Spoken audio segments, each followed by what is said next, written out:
that little mouse, 'cause I'm an albatross.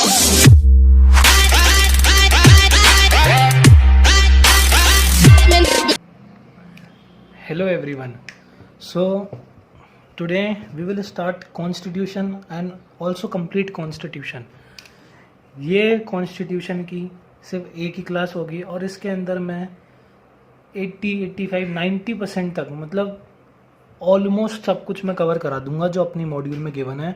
हो सकता है बेसिक चीज़ें रह जाए, पर जो मेरा मॉड्यूल के साथ मैं वेरीफाई कराने वाला लेक्चर होगा, मेरी 3 फेस्ड स्ट्रैटेजी मैंने आपको बताई थी हर यूनिट को कवर करने की.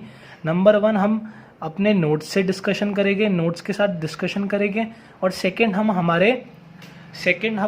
हमारे उसके साथ ये हमारे मॉड्यूल के साथ वेरीफाई करेंगे, और थर्ड हमारा डिस्कशन करेंगे. अगर कोई चीज़ रह जाती है तो मैं मॉड्यूल के साथ जब वेरीफाई कराऊंगा उस टाइम डिस्कस कर लूँगा. तो अभी हम करते हैं हमारा कॉन्स्टिट्यूशन चालू. ये सिलेबस हो गया कॉन्स्टिट्यूशन का, ICICA का ऑफिशियल सिलेबस है, और ये मेरे कॉन्स्टिट्यूशन का मैं स्टार्ट करता हूँ. तो हम देखो बेसिकली कॉन्स्टिट्यूशन क्या चीज़ है. कॉन्स्टिट्यूशन हमारा लेमैन लैंग्वेज में बोल सकते हैं कि भारत का संविधान है, पर कॉन्स्टिट्यूशन हमारा ये सेट ऑफ रूल्स है जो हमें बताता है कि हमारी कंट्री कैसे वर्क करेगी. किसने बताया स्टेट होगा, किसने कहा प्रेसिडेंट होगा, किसने कहा पार्लियामेंट होएगी, किसने कहा कि इसकी ये ड्यूटी होएगी, किसने हमें राइट दिए, किसने हमें ड्यूटीज़ दी. मतलब सारी चीज़ें. Constitution is the basic rules and set of rules through which a nation governs. So basically constitution हमें कॉन्स्टिट्यूशन ने ही सब कुछ बताया है कि हमारे कंट्री में पार्लियामेंट होगी, हमारी कंट्री में प्रेसिडेंट होगा, प्रेसिडेंट हमारी कंट्री का हेड होएगा. तो हमें सारी चीज़ें हमें कॉन्स्टिट्यूशन ने बताई है. तो ये हमने कॉन्स्टिट्यूशन की बेसिक बात करी. कॉन्स्टिट्यूशन है क्या. एक और चीज़, हमारा MCQ बेस्ड टेस्ट है, तो हमें MCQ टेस्ट के रिगार्डिंग ही पढ़ना है. हमारा सब्जेक्टिव पेपर नहीं है, तो हमें MCQ के रिगार्डिंग ही smart work plus hard work करना है. ठीक है. तो अब हम बात करते हैं देखो कॉन्स्टिट्यूशन की. मैंने आपको बताया कि ये सेट ऑफ रूल्स है, set of rules that govern the nation. उसके बाद हम कॉन्स्टिट्यूशन की देखो आर्टिकल्स कितने हैं. एक कॉन्स्टिट्यूशन बुक है, उसके बहुत सारे पेजेस है. पेजेस कंसिडर कर लो. कॉन्स्टिट्यूशन की बुक के उसके बहुत सारे पेजेस है. उन पेजेस का जो पार्ट है, उन पेजेस बहुत सारे पेजेस है, तो मान लो 395 पेजेस है. ये एक बुक है, तो ये हमारे 395 पेजेस है. 395 पेजेस है. मान लो इसको मैंने पार्ट 1 बोल दिया, तो ये हमारे पार्ट हो गए. तो कॉन्स्टिट्यूशन में बेसिकली एक होता है आर्टिकल्स, एक होता है हमारे पार्ट्स, और एक होता है हमारे शेड्यूल्स. तो देखो आर्टिकल्स तो हो गए हर सेक्शन कि ये पेज 1 हो गया. एक बुक का एग्जांपल देके मैं आपको समझा रहा हूँ. ये पेज 2 हो गया और ये पेज 3 हो गया. तो इसको हम टोटल आर्टिकल्स कितने हो गए, 3 मान लो इस बुक के लिए. और टोटल इसमें पार्ट्स कितने हो गए, ये पार्ट 1 हो गया, पार्ट 2 हो गया. तो कितने पार्ट हो गए, 2 पार्ट हो गए. अब एक नॉवल के अंदर एक इंट्रोडक्शन होता है पहले कि भाई इसमें ये इस बुक के अंदर हम समरी टाइप एक इंट्रोडक्शन होता है. तो वो समरी क्या बोलते हैं, उसको प्रियम्बल बोलते हैं. उस समरी को हम प्रियम्बल बोलते हैं. तो preamble is nothing, it is a introduction to Indian constitution. Articles हमारे चैप्टर्स हो गए कि हमारे कितने चैप्टर्स है. हमारे देखो 395 चैप्टर्स है कॉन्स्टिट्यूशन में. हमारे 395 चैप्टर है, या फिर हम बोल सकते हैं 448 चैप्टर्स है.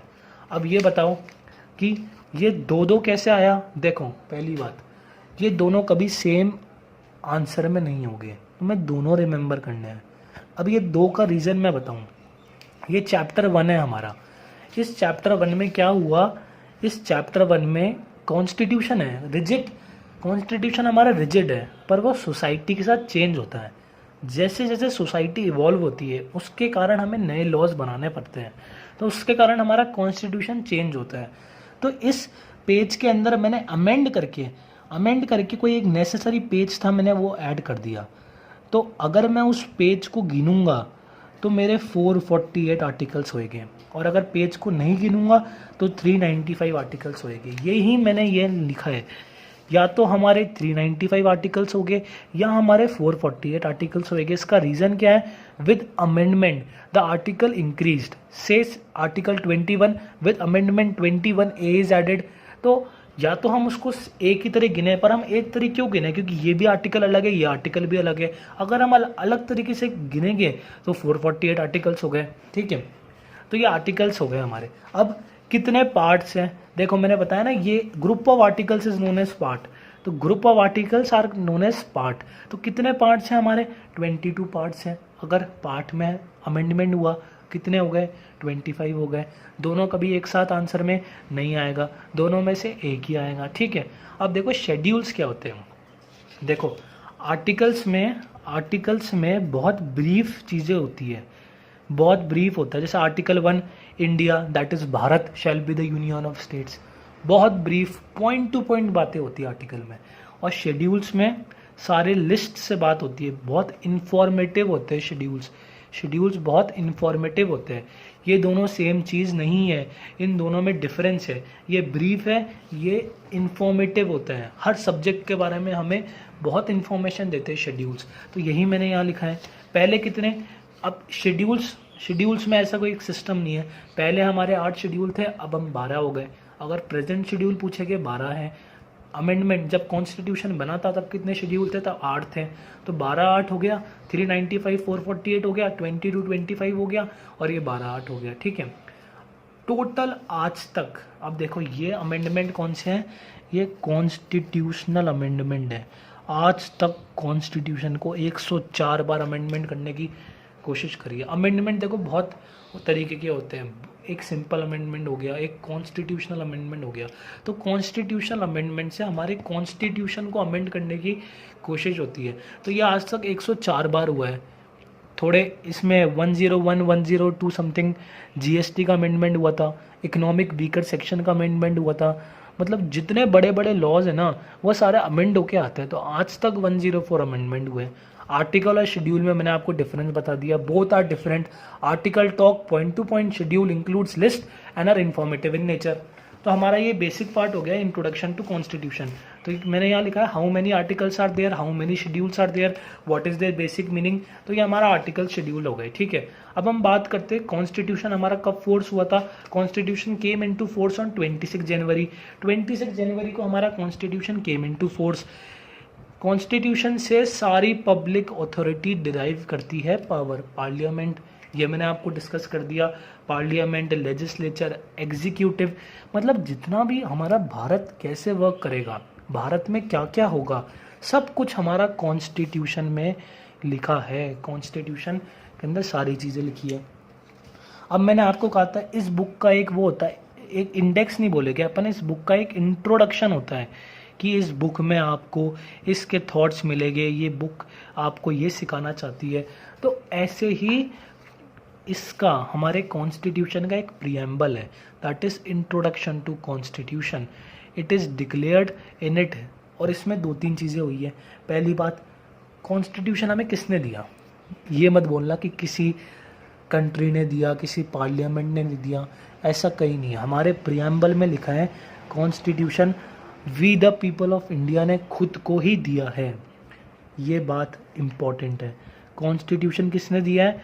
हमने खुद को, अपने आप को दिया है ये कॉन्स्टिट्यूशन। ये प्रीएम्बल में लिखी है। तो अगर कोई भी पूछे who has given us the constitution, तो उसका आंसर होगा वी द पीपल, ठीक है। अब हम बात करते हैं प्रीएम्बल की। देखो सबको पता है प्रीएम्बल क्या होता है। Preamble introduction to the constitution है, ये बेसिक चीज़ हो गई प्रीएम्बल की। अब प्रीएम्बल के अंदर क्या होता है कि प्रीएम्बल हमारी कंट्री को, हमारी कंट्री के इंट्रोडक्शन के अंदर sovereign, socialist, secular, democratic, Republic, preamble हमें ये चीज़ें हमारी कंट्री को बोलता है कि हम कौन है, हम सोवरेंट है। India is sovereign, socialist, secular, democratic, Republic. इसका ऑर्डर ध्यान रखना, SSSDP हो सकता है ऑर्डर का क्वेश्चन आ जाए, बहुत कॉमन क्वेश्चन है, बहुत ज़्यादा कॉमन क्वेश्चन है, तो ऑर्डर का क्वेश्चन आ सकता है, ठीक है। वो sorry for that disturbance, natural है यार ये तो ऑन, ठीक है। अब सोवरेन का मतलब क्या है? सोवरेन का मतलब है India is free to take its own decision. India is independent. India अपने डिसीजन किसी और कंट्री के दबाव में नहीं लेगा। हम पहले ब्रिटिशर्स के राज में थे तो हम उनके इन्फ्लुएंस में आके डिसीजन ब्रिटिशर्स करते थे। हम किसी के इन्फ्लुएंस में नहीं आएंगे। India is independent to take its decision. India is free to take its decision. ठीक है, ये होता है सोवरेन का मतलब। सोशलिस्ट का मतलब क्या होता है? India will work for the welfare of its citizen. Socialist का मतलब है इंडिया सोसाइटी के लिए काम करेगा, सोसाइटी के अच्छे के लिए काम करेगा।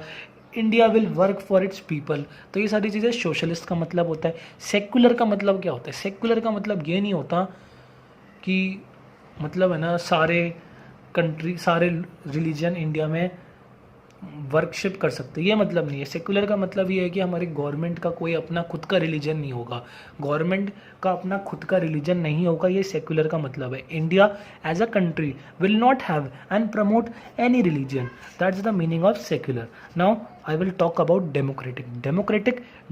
Democracy authority. मतलब ये डेमोक्रेटिक का मतलब है इंडिया डेमोक्रेटिक कंट्री है, सारी चीज़ें इलेक्शन के थ्रू होएगी, कोई भी मतलब मोनार्की नहीं चलेगी। तो डेमोक्रेटिक का मतलब हो गया ये। और रिपब्लिक का मतलब क्या है? रिपब्लिक का मतलब है head of the state is president.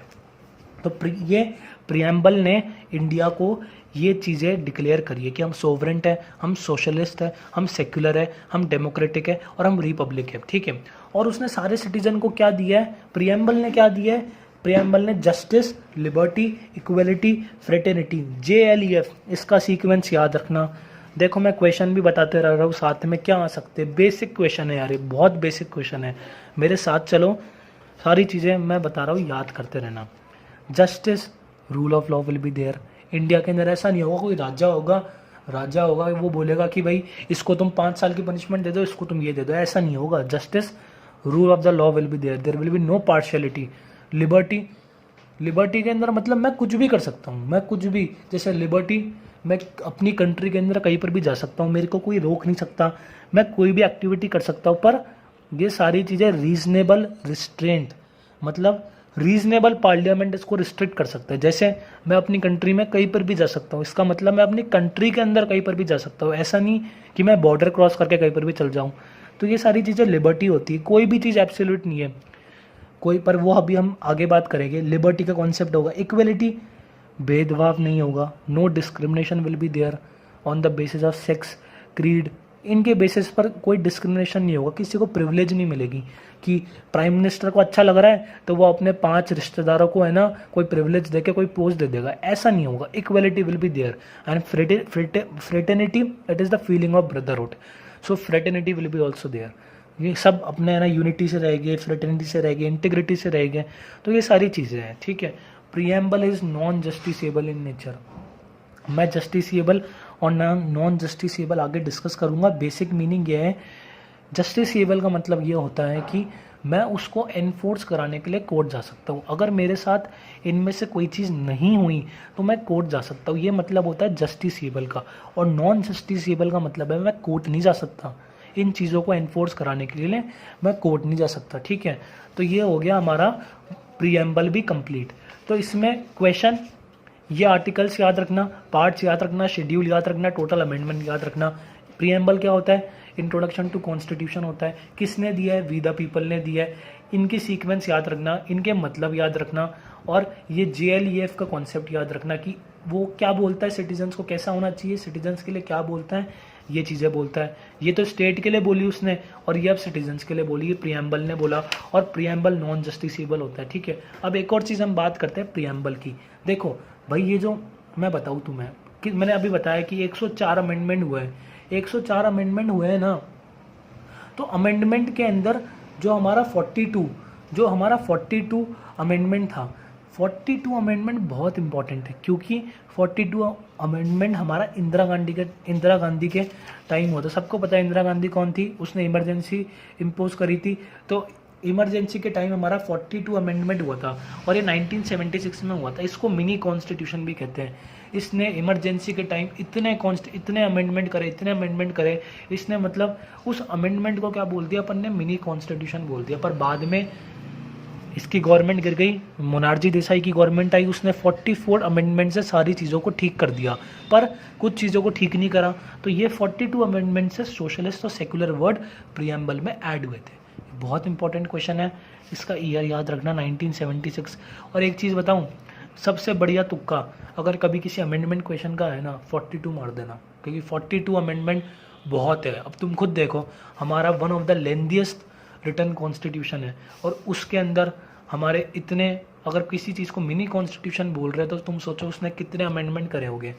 तो ये हमारा कॉन्स्टिट्यूशन का, ये हमारा, मैं सारे नोट्स व्हाट्सएप ग्रुप में भेजूंगा, मैं लिंक नीचे शेयर कर दूंगा व्हाट्सएप ग्रुप का, कोई दिक्कत की बात नहीं है इसके अंदर।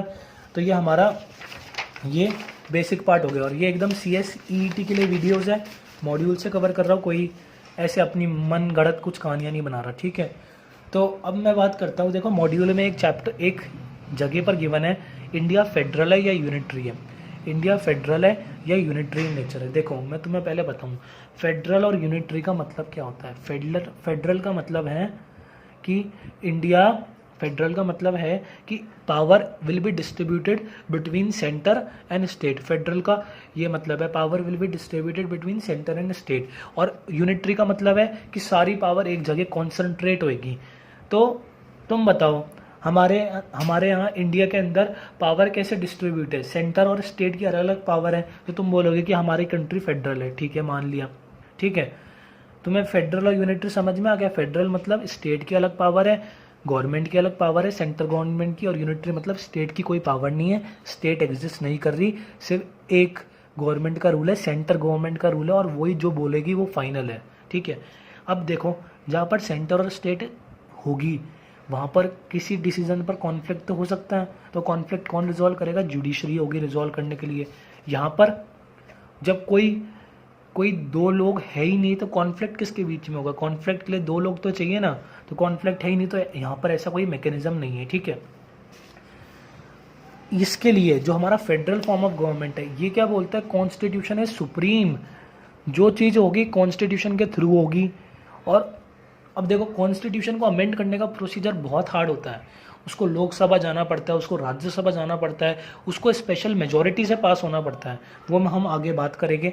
तो कॉन्स्टिट्यूशन को अमेंड करने का प्रोसीजर हार्ड होता है, इसलिए हमने बोला है कि it can be only amended by special majority. और यहाँ पर क्या होता है, कॉन्स्टिट्यूशन हो भी सकता है, नहीं भी हो सकता, पर अगर कॉन्स्टिट्यूशन होगा तो तुम खुद बताओ, जहाँ पर एक अथॉरिटी का राज है, सिर्फ एक जगह सारी पावर कॉन्सेंट्रेट है, वहाँ पर तो भाई जो वो बोलेगा उसको हमें मानना पड़ेगा ना। कॉन्स्टिट्यूशन को अमेंड करने का प्रोसीजर बहुत आसान होता है इसके अंदर, ठीक है। ड्यूअल गवर्नमेंट है, स्टेट भी है, सेंटर भी है, इसमें एक ही गवर्नमेंट है, इसमें ड्यूअल सिटीजनशिप होती है। फेडरल फॉर्म ऑफ गवर्नमेंट में ड्यूअल सिटीजनशिप होती है। तो देखो, ये भी इंडिया पे अप्लाई हो रहा है, ये भी इंडिया पे अप्लाई हो रहा है, और ड्यूअल सिटीजनशिप होती है फेडरल के अंदर। और यूनिटरी में क्या होता, भाई देखो, तुम दो गवर्नमेंट मान रहे हो, तो दो गवर्नमेंट की दो अलग अलग सिटीजनशिप होगी। अमेरिका के अंदर ऐसा ही है, यूएसए अपनी अलग सिटीजनशिप देता है, और उसकी सब ऑर्डिनेट स्टेट्स की अलग सिटीजनशिप होती है। पर हमारे यहाँ क्या है, हमारे यहाँ तो सिंगल सिटीजनशिप है। तो ये क्या हुआ, अभी तक तो सारे हम फेडरल को मान रहे थे, और अब हमने एक यूनिटरी फीचर बता दिया, पर नहीं, अभी यूनिटरी फीचर और है, रुको मैं बताऊँ। देखो, यूनिटरी फीचर्स, पता है इंडिया को क्या बोलते हैं, इंडिया को क्वासी फेडरल बोलते हैं। India is quasi federal, it is first time use by professor K C Wheare. ये मॉड्यूल में नहीं है केसी वेयर वाला, पर बहुत इंपॉर्टेंट क्वेश्चन है, बहुत कॉमन क्वेश्चन है, आ सकता है, देख लो प्लीज़, ठीक है। तो ये हमारा कॉन्स्टिट्यूशन क्वासी फेडरल है। क्वासी फेडरल का मतलब फेडरल भी है, यूनिटरी भी है। तो हमने फेडरल के फीचर देख लिए कि भाई दो जगह पावर डिस्ट्रीब्यूटेड है, इंडिपेंडेंट जुडिशरी है, हमारा कॉन्स्टिट्यूशन रिजिड है, रिटर्न है। अब यूनिटरी के फीचर्स देखो, अब तुम खुद बताओ, स्टेट गवर्नमेंट ज़्यादा पावरफुल है या सेंट्रल गवर्नमेंट ज़्यादा पावरफुल है इंडिया के अंदर। तुम बोलोगे भाई जो मेन इश्यूज़ हैं वहाँ तो जो मेन इश्यूज़ है वहाँ तो हमारी सेंट्रल गवर्नमेंट लीड करती है। तो स्ट्रॉन्ग कौन हुआ, सेंट्रल गवर्नमेंट स्ट्रॉन्ग हुई, तो ये फीचर किसका, यूनिटरी का है। अब एक चीज़ और बताओ, मैंने इसमें मेंशन नहीं करी, मैं भूल गया था, कि जहाँ पर मनी अलोकेशन की बात आती है, मनी स्टेट गवर्नमेंट को कौन अलोकेट करता है, सेंटर अलोकेट करती है। तो मनी को, जो मनी मनी कौन अलोकेट करती है? सेंट्रल गवर्नमेंट करती है। मनी सेंटर करती है, किसको करती है? स्टेट को करती है। तो स्टेट की अपनी इच्छा से कर रही है कि वो सेंटर को, तो सॉरी वो वीडियो बंद हो गई थी। तो सेंटर गवर्नमेंट स्टेट गवर्नमेंट की नहीं चलेगी, सेंट्रल गवर्नमेंट की मर्जी है किसको अलोकेट करे। तो कौन पावरफुल हुआ? Central government. ये किसका फीचर हुआ? ये यूनिटरी का फीचर हो गया। तो इस हिसाब से हम बोल सकते हैं यूनिटरी भी है इंडिया और फेडरल भी है। इमरजेंसी पावर, जब इमरजेंसी लगती है ना तो सारी स्टेट गवर्नमेंट की पावर सस्पेंड हो जाती है, सस्पेंड कर देती है, और सिर्फ एक ही पावर बचती है सेंट्रल गवर्नमेंट की। तो इसके अंदर कौन पावरफुल हुआ? सेंट्रल गवर्नमेंट पावरफुल हुई। Appointment of all India services, all India services का अपॉइंटमेंट होता है ना, तो उसमें स्टेट का कोई रोल नहीं होता, सेंट्रल गवर्नमेंट के इंस्ट्रक्शन पर होता है। तो अपॉइंटमेंट के अंदर भी कौन हुई? सेंट्रल गवर्नमेंट हुई। अब जो स्टेट का हेड होता है एक तरीके से, जैसे इंडिया का जो हेड है प्रेसिडेंट है, मैं डिस्कस करूंगा इसको, तो स्टेट का हेड कौन होता है? एक तरीके से गवर्नर। कोई भी law, bill, act state legislative assembly से बिना गवर्नर के साइन हुए हुए वो चीज़ लागू नहीं हो सकती। गवर्नर प्रेसिडेंट का काम करता है, उसको अपॉइंट कौन करता है? सेंटर करता है ना। तो पावरफुल कौन हुआ? सेंटर हुआ।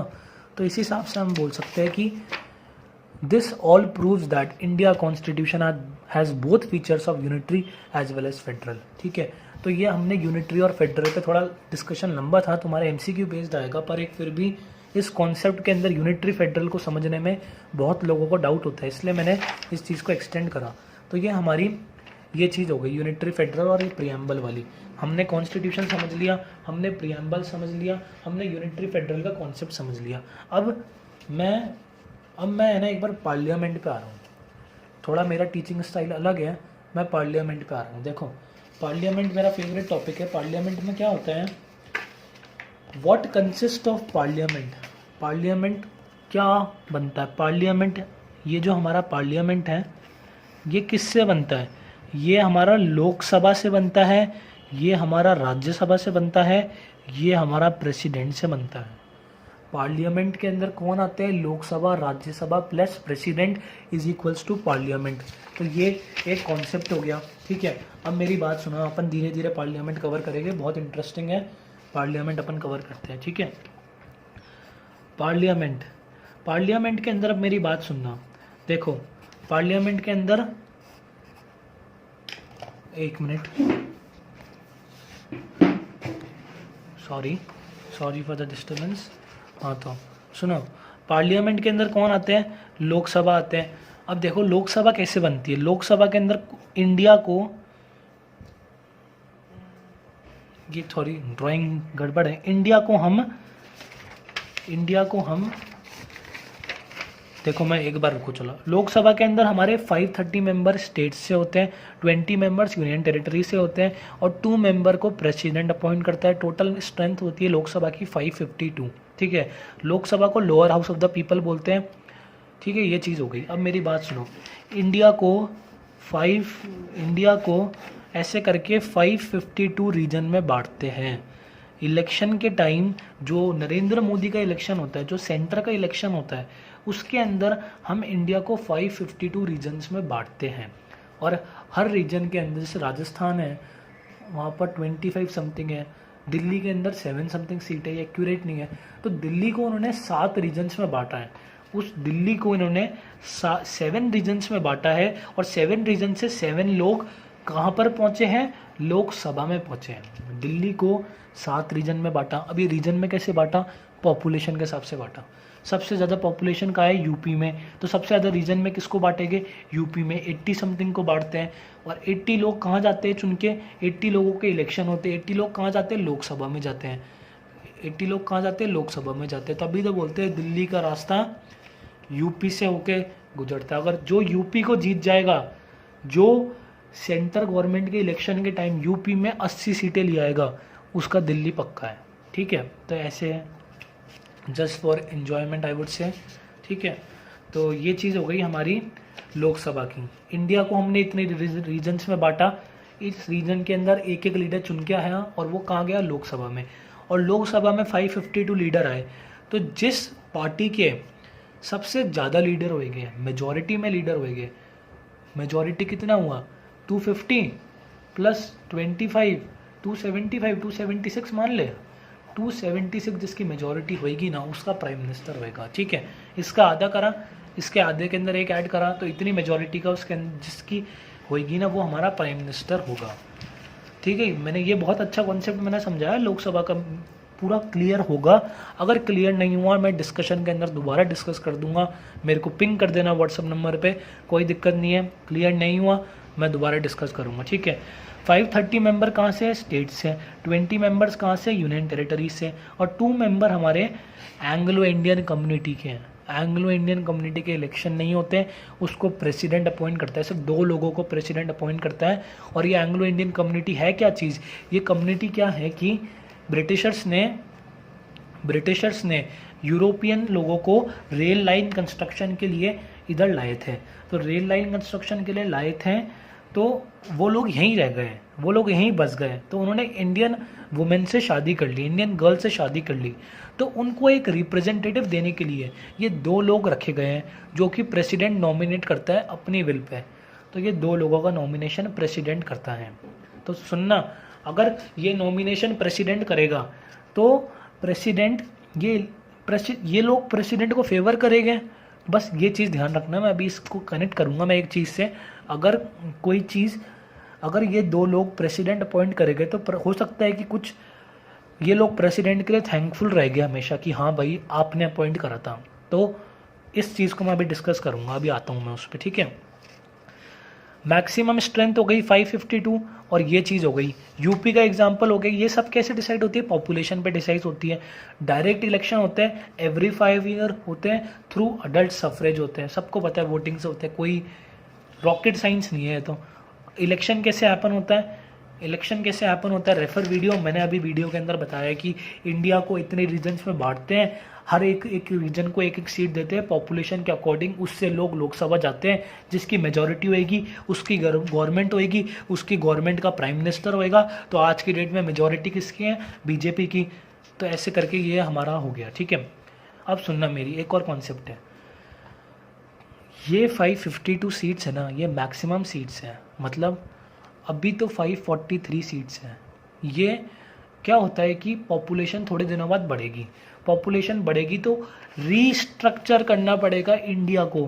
तो मैक्सिमम हमारे कॉन्स्टिट्यूशन में 552 दे रखा है, पर प्रेजेंटली हमने कितने पार्ट में कर रखा है, 543 पार्ट में हमारे इलेक्शन कराते हैं हम सेंट्रल गवर्नमेंट के। ये कौन करेगा, ये इलेक्शन कमीशन करेगी। उसको लगेगा कि इस एरिया की पॉपुलेशन बढ़ गई या इंडिया का कभी रीस्ट्रक्चरिंग होगा, पॉपुलेशन के अकॉर्डिंग दोबारा इंडिया के रीजन्स डिवाइड होएंगे, तो उनमें ये सीट्स काम आती है। मैक्सिमम स्ट्रेंथ है और ये करंट स्ट्रेंथ है। तो ये कॉन्सेप्ट भी क्लियर हो गया। ठीक है, तो ये हमारा लोकसभा क्लियर हो गया, एकदम क्लियर हो गया, लोकसभा में कोई दिक्कत नहीं है। अब मेरी बात सुनो, अब क्या होता है, लोकसभा क्लियर हो गया। अब सुनना, मेरी हर चीज़ लिंक करूँगा मैं। चलो ठीक है, मैं एक चीज़ बताता हूँ। देखो, लोकसभा हो गया, राज्यसभा क्या होता है, अपर हाउस होता है। अब सुनना, इसको पढ़ाने से पहले मेरे को वहाँ पर जाना पड़ेगा कि भाई ये जो हमारा, एक मिनट प्लीज़, ये जो, हाँ ये वाला, जैसे हमारा सेंटर, जैसे हमारा एक इंडिया के अंदर लोकसभा और राज्यसभा है, वैसे ही मैं बात करता हूँ महाराष्ट्र की। महाराष्ट्र के अंदर भी अपनी खुद की, इंडिया में तो है ही, महाराष्ट्र की भी खुद की विधान परिषद और विधान काउंसिल। ये हो गई लोअर हाउस और ये हो गया हमारा अपर हाउस। तो महाराष्ट्र के अंदर 2 होएंगे। अब तुम एक चीज़ ध्यान रखना, लोकसभा के अंदर है ना, जो लोकसभा के अंदर है उसके इलेक्शंस होते हैं, तो वो कौन जाता है, वो इंडिया पे राज करता है। तो विधान परिषद के जो स्टेट गवर्नमेंट के इलेक्शन होते हैं ना, वो जो जीतेगा वो महाराष्ट्र पर राज करेगा। ठीक है, तो ये भी वही कॉन्सेप्ट है, समझ गए ना। मतलब दोनों चीज़, इसका हेड कौन होता है, गवर्नर, इसका हेड कौन होता है, प्रेसिडेंट। ये तीनों बना के पार्लियामेंट बनती है, और ये तीनों बना के, इनका कोई स्पेसिफिक नाम नहीं है, पर you can say that it is को related to that state government की फंक्शनिंग इससे ही होती है। अब सुनना, ठीक है। अब एक चीज़ तो ये हो गया, ठीक है। कोई भी जो मैंने कुछ इंट्रोड्यूस करा तो वो चीज़ पहले लोकसभा से पास होएगी, फिर राज्यसभा से पास होएगी, फिर प्रेसिडेंट उसको साइन करेगा, तभी जाके वो फाइनल बिल बनेगा। एक्ट, ये जो प्रोसीजर होता है इसमें वो होता है एक्ट, ये एक्ट है। इसको बिल बनने के लिए फाइनली बिल कहाँ बनता है, बिल प्रेसिडेंट के पास बनता है, ठीक है। तो ये एक्ट और बिल का कॉन्सेप्ट भी समझ आ गया, लोकसभा भी समझ आ गया, ठीक है। अब सुनना, एक और चीज़ है कि जैसे विधान परिषद के अंदर भी क्या होता है, जैसे हमारे लोकसभा में दो को रिजर्वेशन दे रखी है, मतलब एंग्लो इंडियन कम्युनिटी को रिप्रेजेंटेटिव दे रखा है, वैसे राज्यसभा के अंदर 12 लोग नॉमिनेटेड होते हैं, 12 लोग नॉमिनेटेड होते हैं, ठीक है। राज्यसभा भी बहुत मज़ा आएगा समझने में। 238 स्टेट्स एंड यूनियन टेरिटरीज़ के 238 टोटल होते हैं, 12 नॉमिनेटेड होते हैं। नॉमिनेट कौन करता है, यहाँ पर भी प्रेसिडेंट नॉमिनेट करता है, तो वहाँ पर भी प्रेसिडेंट ही नॉमिनेट करता है। टोटल स्ट्रेंथ कितनी हुई, 250 हुई, ठीक है। 238, अब सुनना मैं बताता हूँ, रुको। लोकसभा का कॉन्सेप्ट है हमारा डायरेक्ट इलेक्शन का, जिसमें हम सब लोग वोट डालते हैं। और जो राज्यसभा का कॉन्सेप्ट है ना, राज्यसभा का मतलब क्या है, council of states, upper house, Rajya Sabha, राज्य मतलब काउंसिल ऑफ स्टेट्स। तो अब सुनना, तो मैं बोल रहा था कि राज्यसभा है ना, राज्यसभा के इलेक्शन कैसे होते हैं, इसका डिस्ट्रीब्यूशन कैसे होता है मैं बताता हूँ। देखो, राज्यसभा का मतलब मैंने बताया राज्य की सभा, सारे राज्य वहाँ पर हैं। तो क्या होता है कि डिफरेंट, जैसे महाराष्ट्र है, उसका जो खुद की स्टेट गवर्नमेंट की जो ये लेजिस्लेटिव असेंबली है, महाराष्ट्र को अलोकेट है राज्यसभा की, मान लो एग्जाम्पल है 20 सीट्स, तो उसमें उसके इलेक्शन कैसे होएंगे। अपर हाउस के इलेक्शन कभी भी डायरेक्ट इलेक्शन नहीं होते, अपर हाउस के इलेक्शन हमेशा इनडायरेक्ट होते हैं। इनडायरेक्ट का मतलब हम इनको डायरेक्टली चुनते हैं। ये लोग कौन है, जो स्टेट गवर्नमेंट बनती है ना, उस टाइम सब पता है 2 टाइम 1 वोट डालते हैं, सेंटर गवर्नमेंट के टाइम लोकसभा, स्टेट गवर्नमेंट के time these people, Vidhan Parishad भी से, तो इनको हम वोट डालते हैं। ये लोग है ना, इन लोगों को चुनकर राज्यसभा भेजते हैं, और ऐसे ही ये लोग कुछ लोगों को चुनकर अपने अपर हाउस के अंदर भेजते हैं। तो स्टेट लेजिस्लेशन से ही लोग उसके अपर हाउस में आते हैं, और स्टेट लेजिस्लेशन के लोग ही इंडिया के अपर हाउस राज्यसभा में आते हैं। ये कॉन्सेप्ट है, थोड़ा समझना। लोकसभा डायरेक्ट इलेक्शन वाली चीज़ है, राज्यसभा इनडायरेक्ट इलेक्शन वाली चीज़ है। और लोकसभा हम खुद वोट डालते हैं, नरेंद्र मोदी के टाइम सबने वोट डाला था। राज्यसभा के अंदर हमने कभी वोट नहीं डाला। ये जो चुने हुए लोग होते हैं, ये नहीं, सॉरी, राज्यसभा मतलब राज्य की विधान परिषद के अंदर जो चुने हुए लोग होते हैं, वो लोग अपने आप 20 लोगों को इलेक्शन से करते हैं, और ये लोग कहाँ जाते हैं, ये लोग राज्यसभा के अंदर जाते हैं, ठीक है, राज्यसभा के अंदर जाते हैं। तो 238 members are appointed through indirect election, the distribution of seats to different states. कहाँ पर मेंशन्ड है, 4th शेड्यूल में मेंशन्ड है। अभी तक मैंने इसमें कोई आर्टिकल, कोई चीज़ मैंने नहीं बताई। तो हमने बेसिकली लोकसभा डिस्कस कर लिया, राज्यसभा डिस्कस कर लिया। लोकसभा के अंदर, लोकसभा देखो permanent body, Lok Sabha permanent body नहीं होती। हर 5 साल बाद लोकसभा डिसॉल्व हो जाती है, क्योंकि उसके हर 5 साल बाद इलेक्शन दोबारा होते हैं, तो वो चीज़ें डिसॉल्व हो जाती है, तो वो परमानेंट बॉडी नहीं होती। वैसे ही विधान परिषद परमानेंट बॉडी नहीं होती, उसके हर 5 साल में इलेक्शन होते हैं स्टेट गवर्नमेंट को चुनने के लिए, ये परमानेंट बॉडी नहीं होती। इंपॉर्टेंट क्वेश्चन है। राज्यसभा परमानेंट बॉडी होती है, उसको क्योंकि हम चुनते नहीं हैं, वो लोग जो राज्य के लोग होते हैं वो अपनी सीट्स के अकॉर्डिंग ही उन लोगों को राज्यसभा भेज देते हैं। तो ये एक परमानेंट बॉडी होती है। इसका एक मेंबर का टर्म 6 साल का होता है, और 1/3 मेंबर रिटायर्ड होते हैं एवरी ईयर। इसका कॉन्सेप्ट बड़ा है रिटायर होने का, आपके मॉड्यूल में इतना कवर नहीं है, पर इतनी सी बात ध्यान रखना है, हम इनको नहीं चुनते, ये इनडायरेक्ट इलेक्शन के थ्रू आती है, और एक मेंबर की टर्म 6 ईयर की होती है और 1/3 of the total strength retires every second year. तो इसलिए एक मेंबर की टर्म 6 ईयर्स की होती है, ठीक है। तो ये चीज़ हो गई। परमानेंट बॉडी हो गई, 238 मेंबर्स हो गए। मैंने इसमें सारा डिस्कस कर लिया। Elected members of legislative assembly elect members legislative assembly of state. देखो मैं इसमें लिखता हूँ, स्टेट के लेजिस्लेटिव असेंबली के मेंबर्स इन लोगों को इलेक्ट करते हैं and send them in Rajya Sabha from there state. Refer video notes है ना आपके, तो मैं वीडियो के अंदर मैंने आपको ये पूरा कॉन्सेप्ट बताया।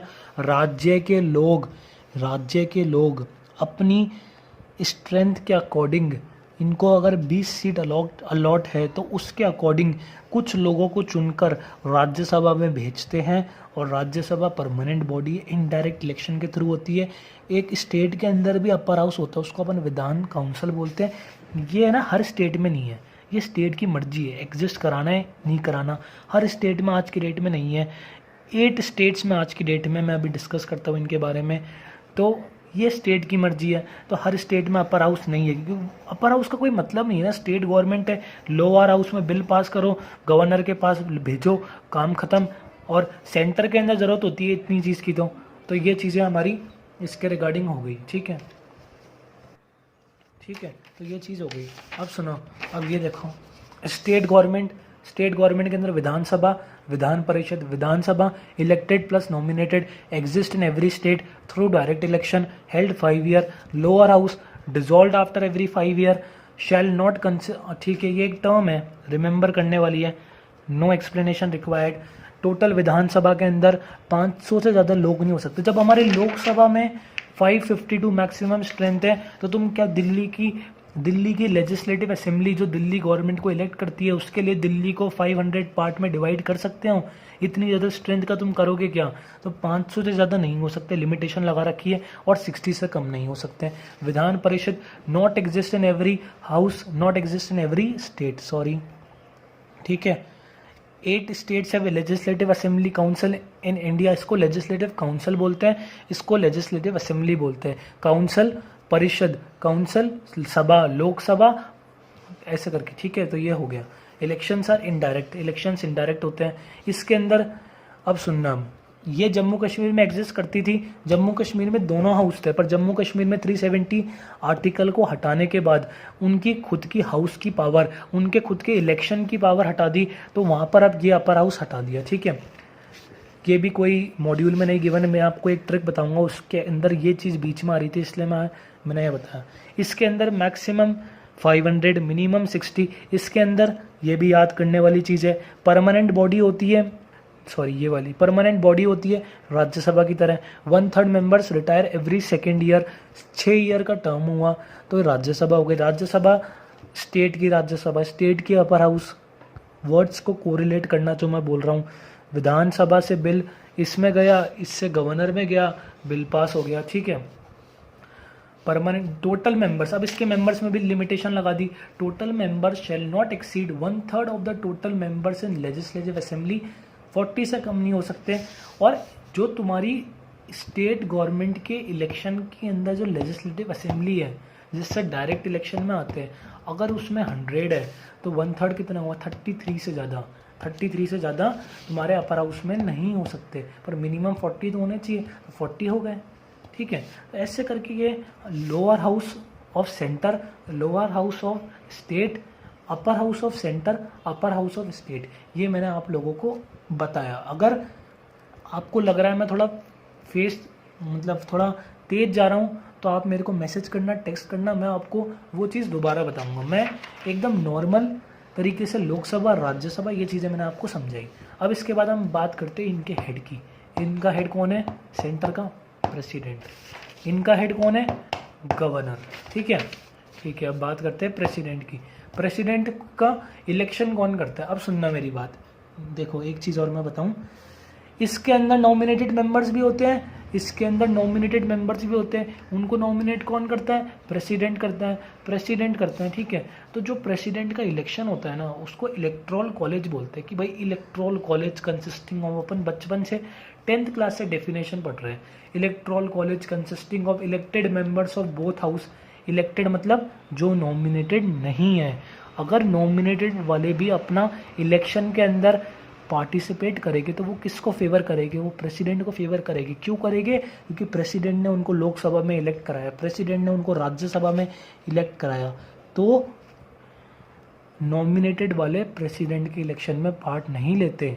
Electoral college consist of elected members of both houses, Lok Sabha and Rajya Sabha, plus elected members of Vidhan Sabha and Vidhan Parishad. मतलब प्रेसिडेंट का इलेक्शन बहुत बड़ा होता है। उसमें हमारी इंडिया की स्टेट जो लोकसभा होती है उसके सारे मेंबर्स वोट देते हैं, राज्यसभा के सारे इलेक्टेड मेंबर्स वोट देते हैं, लोकसभा के भी इलेक्टेड देते हैं। और जितनी स्टेट गवर्नमेंट के अंदर अगर किसी स्टेट के पास 2 है, upper house and lower house, उनके सारे के सारे वोट देते हैं, तब जाके हमारा प्रेसिडेंट इलेक्ट होता है, ठीक है। प्रेसिडेंट इलेक्ट हो गया। President is the head of the state, और वो first president is the head of the Indian state. President हमारा head of the Indian state होता है, फर्स्ट सिटीजन ऑफ इंडिया होता है, और उसको नॉमिनियल हेड बोलते हैं। देखो, नॉमिनियल हेड और रियल हेड, खुद बताओ इंडिया के अंदर कौन ज़्यादा इम्पोर्टेंट है? मतलब प्रेसिडेंट के पास ज़्यादा पावर है या प्राइम मिनिस्टर के पास है? सब बोलोगे भाई प्राइम मिनिस्टर के पास है। तो रियल हेड कौन है? Prime minister. मतलब जो असली में हेड है, मतलब जो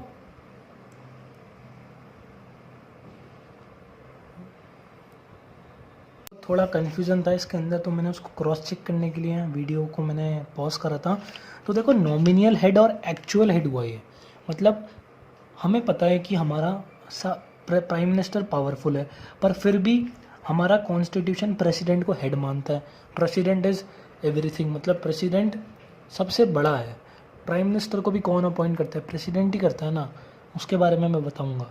तो हमारा रियल हेड, तो रियल या फिर एक्चुअल हेड बोल सकते हैं, पर actual will be more precise. Actual head तो हमारा प्राइम मिनिस्टर है, और प्रेसिडेंट हमारा नॉमिनियल हेड है। नॉमिनियल हेड कैसे? देखने के लिए हेड है कि भाई सारी चीज़ें तो प्राइम मिनिस्टर वाले कर रहे हैं, पर फाइनल बिल पे किसका ड्राफ्ट होता है? प्रेसिडेंट का ड्राफ्ट होता है। सारी चीज़ें तो लोकसभा राज्यसभा कर रही है, पर फाइनल ड्राफ्ट, फाइनल साइन किसका होता है? प्रेसिडेंट का होता है। तो इसलिए हम प्रेसिडेंट को नॉमिनियल हेड बोलते हैं कि भाई देखने के लिए अच्छा है वो, कि हाँ ठीक है भाई तू हेड है, ऐसे करके हम कर सकते हैं प्रेसिडेंट को, ठीक है। पावर्स, इलेक्शन मैंने बता दिया प्रेसिडेंट का। अब हम पावर्स बता। देखो भाई, इस पार्लियामेंट टॉपिक के अंदर एक तो ये चीज़ हमारी याद करने वाली है, ये चीज़ हमारी याद करने वाली है। इसके अंदर 4th शेड्यूल मॉड्यूल में मेंशन है, इसलिए मैंने लिखा है कि डिस्ट्रीब्यूशन किसके अकॉर्डिंग होता है, पूरे इंडिया को किस स्टेट को कितनी सीटें मिलती है, वो कहाँ लिखा है? वो 4th शेड्यूल में लिखा है। तो ये मैंने बता दिया। अब देखना, प्रेसिडेंट की पावर्स के अंदर 2 आर्टिकल मेंशन है। देखो, हमारा टेस्ट MCQ बेस्ड है, मैं फिर बोल रहा हूँ, हमें सिर्फ पॉइंट टू पॉइंट चीज़ों को याद करना है। मैं फाइनली इसके शॉर्ट कंपाइल नोट्स भी दूंगा। ये तो मेरे नोट्स हो गए, इसकी मैं PDF ज़रूर भेजूंगा ग्रुप के अंदर। ग्रुप का लिंक मैं भेज दूंगा, नीचे सेंड कर दूंगा, या मैं वीडियो के बाद दे दूंगा। या फिर जो हमारा एग्जीक्यूटिव पावर्स होती है, जो आर्टिकल 53 है, उसके अंदर हमें प्रेसिडेंट की एग्जीक्यूटिव पावर्स का पता लगता है। एग्जीक्यूटिव पावर्स का पता लगता है कि जैसे एग्जीक्यूटिव पावर्स कैसे, he will take care of the execution of laws through various department, he will be the commander, supreme commander of defence force, he will be the supreme commander of defence force.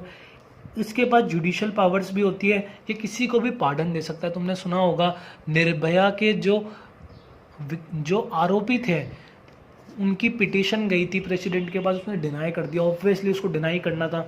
तो he has judicial powers like pardoning of the punishments. He has legislative powers कैसे, कि भाई final sign कौन करता है? Draft पे final sign तो president का होगा। तो प्रेसिडेंट के पास लेजिस्लेटिव पावर्स भी होती हैं। लेजिस्लेशन का मतलब यही है ना। तो आर्टिकल 53 में हमें प्रेसिडेंट की पावर्स के बारे में बताता है। MCQ के अंदर क्या आएगा? Article 53 is related to which execution power of which personality in the country, it is related to president. कौन सी पावर? जुडिशियल पावर, लेजिस्लेटिव पावर, बहुत सारी पावर है. Constitution is a very big topic, but in CSCET only a part of it is given and we need to remember a part of it only, and in that also we have to remember the MCQ content through which the MCQ can be formed. We need to do smart study, not with the hard work, with a little bit hard work, obviously that's go without saying. So president का article 53 हो गया. अब सुनना मेरी बात. इस पूरे 1 year के अंदर एक रूल है, जो हमारे पार्लियामेंट की मीटिंग्स होती है वो 6 मंथ्स के अंदर एक बार होनी ही पड़ेगी. ऐसा नहीं हो सकता कि 6 मंथ्स हो गए और हमारा पार्लियामेंट कंट्री का एक बार भी मिला ही नहीं. ऐसा हो ही नहीं सकता. हमारे कॉन्स्टिट्यूशन में ये चीज़ मेंशन है कि 6 मंथ्स के अंदर पार्लियामेंट की मीटिंग होना कंपलसरी है. अब सुनना मेरी बात कि मान लो फर्स्ट 6 मंथ्स में मीटिंग हो गई, ठीक है, और मान लो जनवरी में मीटिंग हो गई, और अब मीटिंग अगली जनवरी के बाद जनवरी, फरवरी, मार्च, अप्रैल, मई, जून को मिलेंगे. मान लो ये गवर्नमेंट डिसाइड करती है मीटिंग कब होगी. फरवरी में कोई बहुत अर्जेंट कोई चीज़ हो गई जिस पर तुरंत लॉ लाना है, तुरंत गवर्नमेंट को लॉ लाना है, पर लॉ कैसे लाए? अगली मीटिंग जून में आएगी और जनवरी में हो चुकी. लॉ कैसे आता है? Lok Sabha plus Rajya Sabha plus president, इससे लॉ आता है. गवर्नमेंट को तुरंत लॉ लाना है. कंडीशंस होती है बहुत सारी, जैसे हमारा ये चाइल्ड को, अगर कोई चिल्ड्रन मतलब किसी का रेप करता है तो उसको 18 के अंदर 18 कुछ प्रोविजन आया था ना कि भाई death penalty will be awarded to the rapist. तो वो तुरंत था. हमें चाहिए, हमें अभी लॉ चाहिए. लॉ कैसे लाए? ये चीज़ तो फंक्शन कर नहीं रही. ये चीज़ है ना सीधा प्रेसिडेंट सीधा उस लॉ पे अपने साइन कर देगा और वो लॉ स्टैब्लिश हो जाएगा. प्रेसिडेंट सीधा उस लॉ पे साइन कर देगा. जैसे रामनाथ कोविंद है, वो सीधा उस लॉ पे साइन कर देगा, वो चीज़ हो गई. तो उसे हम बोलते हैं ordinance making power. This is known as ordinance making power. ठीक है, ordinance power, that is president shall have the power to promulgate ordinance at any time when the parliament is not in session. पर एक और चीज़, ये आज किसने बोला है? 123 सबसे इजी आर्टिकल 123 किसका? Ordinance making power. कब आता है? जब पार्लियामेंट सेशन में नहीं हो. कौन करता है? सीधा प्रेसिडेंट साइन करता है. ठीक है, कोई दिक्कत नहीं होनी चाहिए. कमेंट्स बॉक्स में टाइप करना, मेरे को DM करना. कोई भी दिक्कत आए मैं पर्सनली मैसेज करूंगा. मेरे को कॉल कर सकते हो मेरे व्हाट्सअप नंबर पे. मेरे को कोई भी दिक्कत नहीं है, पर आपके डाउट्स सबसे पहले क्लियर होने चाहिए. ठीक है, अगर मैं फास्ट जा रहा हूँ मेरे को बताना, मैं स्लो करूँगा स्पीड. ठीक है, और वीडियो अपलोड हो रही है, वीडियो आ रही है. Please wait for some time. Everything will be uploaded. We will work on our deadline definitely. ठीक है, अब सुनना, इस ऑर्डिनेंस को जो इसने पास करा उसकी मैक्सिमम टाइम लिमिट होती है. मैक्सिमम टाइम लिमिट क्या होती है? 6 वीक्स की होती है. कब से? एक बार पार्लियामेंट फंक्शनिंग में आ गई. ये हमारा जून में सेशन था, इसने फरवरी में ऑर्डिनेंस बनाया, जून में हमारी पार्लियामेंट चालू हो गई. तो पार्लियामेंट चालू होने के बाद 6 वीक्स के अंदर इसको लोकसभा राज्यसभा में टेबल करके पास कराना पड़ेगा, वरना ये नल एंड वॉइड हो जाएगा. इस ऑर्डिनेंस का कोई भी प्रोविजन लॉ में लागू नहीं होगा अगर ये लोकसभा राज्यसभा में टेबल नहीं हुआ 6 वीक्स के अंदर पार्लियामेंट के सेशन को चालू होने के बाद. तो मैक्सिमम टाइम लिमिट कितनी हुई? 6 मंथ्स प्लस 6 वीक. 6 मंथ्स तो पार्लियामेंट सेशन आने तक प्लस 6 हफ्ते पार्लियामेंट सेशन आने के बाद. तो यही चीज़ मैंने लिखी है कि 6 weeks after reassembly of houses it need to be tabled. Maximum gap between the 2 session can be 6 months. So 6 months and 6 weeks. ठीक है, एकदम क्लियर होना चाहिए. कोई भी पार्लियामेंट बहुत इजी टॉपिक है. पार्लियामेंट में लोकसभा कर लिया, राज्यसभा कर लिया, प्रेसिडेंट कर लिया, प्रेसिडेंट की 2 पावर कर लिया आर्टिकल 53 एंड आर्टिकल 123 के अंदर. अब हम बात करते हैं इन लोगों की स्टेट गवर्नमेंट की बात करते हैं, विधानसभा की हमने बात कर ली। विधानसभा डायरेक्ट इलेक्शन वाली होती है, विधान परिषद हमारी इनडायरेक्ट इलेक्शन की होती है। ये लोग ही इन लोगों को चुनते हैं, ये परमानेंट बॉडी होती है। ये परमानेंट बॉडी नहीं होती, ये 5 साल बाद एक्सपायर हो जाती है, ये कभी एक्सपायर नहीं होती। इसमें थोड़ी लिमिट होती है, इसमें भी थोड़ी लिमिट होती है, वो लिमिट आपको याद करनी है, इसमें मैं कुछ नहीं कर सकता। और अब गवर्नर की बात करते हैं, गवर्नर को प्रेसिडेंट अपॉइंट करता है, इसके अंदर कोई इलेक्शन नहीं होता है, फुल डिस्क्रिशन है।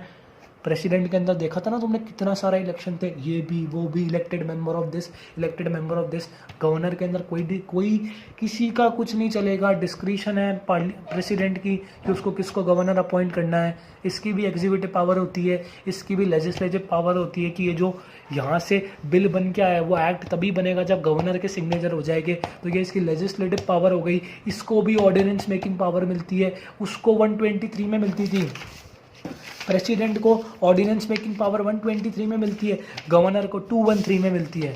123 213 में मिलती है। और इसकी ऑर्डिनेंस की लिमिट भी 6 वीक्स होती है, 6 मंथ्स एंड 6 वीक्स होती है। ठीक है, तो हमने ये कर लिया। अब सुनो, पार्लियामेंट कर लिया, हम इलेक्शन की बात कर रहे हैं। तो एक काउंसिल ऑफ मिनिस्टर छोटा सा टॉपिक है, उसको भी कर लेते हैं। काउंसिल ऑफ मिनिस्टर क्या होता है? काउंसिल ऑफ मिनिस्टर होते हैं हमारे prime minister plus all his ministers. Prime minister हो गया प्लस फाइनेंस मिनिस्टर हो गया, जितने भी हमारे गवर्नमेंट के डिपार्टमेंट है उन लोगों के मिनिस्टर्स है, वो लोग हमारे काउंसिल ऑफ मिनिस्टर्स में आते हैं। ये सब अपॉइंट कौन करता है? प्रेसिडेंट करता है। जो लोकसभा में जीता, जिसको लोकसभा के अंदर सबसे ज़्यादा जिस पार्टी की सीट्स आई उसका प्रेसिडेंट होगा। वो प्रेसिडेंट प्राइम मिनिस्टर को चिट्ठी देगा कि देखो भाई, मैं जीता हूँ, मेरे पास लोकसभा में मेजॉरिटी है, मैं इलेक्शन जीता हूँ, तो आप मेरे को प्राइम मिनिस्टर आप मेरे को अपॉइंट करो। तो प्रेसिडेंट को अपॉइंट करना पड़ेगा, ऐसा थोड़ी होता है इलेक्शन जीत गया मोदी, प्रेसिडेंट बोले मैं तो अपॉइंट नहीं करता, ऐसा नहीं होता। प्रेसिडेंट बहुत हमारे प्रेसिडेंट की पावर रिस्ट्रिक्ट है, उसको करना ही पड़ेगा। वो अपनी चॉइस बहुत जगह पर नहीं लगा सकता, वो एक पपेट की जैसा काम करता है इंडिया कॉन्स्टिट्यूशन के अंदर। और प्रेसिडेंट बोलेगा कि निर्मला सीतारमन ये मेरी फाइनेंस मिनिस्टर होगी, ये सुषमा स्वराज मेरी ये होगी, ये लोग मेरे ये होएंगे, आप लोग इनको मिनिस्टर बनाओ। तो president on the advice of prime minister appoint these persons as his ministers, so they are known as council of ministers. इनका नंबर क्या होता है? इनका नंबर 15% से ज़्यादा नहीं हो सकता। लोकसभा की मैक्सिमम स्ट्रेंथ कितनी होती है? 550 थी आई थिंक, एक मिनट, सॉरी, हाँ 2 एंग्लो इंडियन को मिला दे तो 552 हो गई। अब इसका 15% निकालो, इसका 15% कैसे निकलेगा? 552 552 प्लस 15/100, इसका 15% निकालना पड़ेगा। तो ये समथिंग 3 से कटा, ये 20 से कटा, ठीक है, 22 जा 40 के बाद 15 2 20 5 जा 6 जा 7 समथिंग, ऐसे करके समथिंग। इतनी कैलकुलेशन अभी करने की ज़रूरत नहीं है, मतलब 15% है, अपन निकाल सकते हैं, इसमें कोई दिक्कत नहीं है। और इसमें मैं कमेंट बॉक्स में दे दूंगा इसकी कैलकुलेशन, अभी वीडियो एक्सटेंड हो जाएगी इसके कारण। ठीक है, 15% मेंबर्स लोकसभा के 15% से ज़्यादा इसके मिनिस्टर्स नहीं हो सकते। ऐसा थोड़ी है मेरे 200 लोग, मेरे पार्टी के 200 लोग जीते, सबको मैं मिनिस्टर बनाता हूँ, नहीं भाई, 200 में से 60-70 लोगों को ही मिनिस्टर बना। ठीक है, मिनिस्टर बहुत बड़ी चीज़ है, minister is the biggest portfolio. ठीक है, ओथ कौन देता है? प्रेसिडेंट देता है। अपॉइंट कौन करता है? प्रेसिडेंट करता है। इनकी सैलरी कहाँ मिलती है? इनकी सैलरी सेकेंड शेड्यूल में मेंशन है, इनको किस हिसाब से सैलरी मिलेगी। तो देखो, मैंने सेकेंड शेड्यूल इधर आया और यहाँ पर 4th शेड्यूल आया था कि राज्यसभा के अंदर किस हिसाब से वो डिस्ट्रीब्यूशन है, और ये सेकेंड शेड्यूल आया। Prime minister is also appointed by president. तो हमने अभी तक क्या क्या कंप्लीट कर लिया? हमने सबसे पहले कॉन्स्टिट्यूशन क्या होता है, उसके कितने आर्टिकल्स होते हैं, प्रीएम्बल क्या होता है, प्रीएम्बल नॉन जस्टिसेबल होता है, यूनिटरी और फेडरल गवर्नमेंट क्या होती है, यूनिटरी गवर्नमेंट फेडरल गवर्नमेंट हो गई।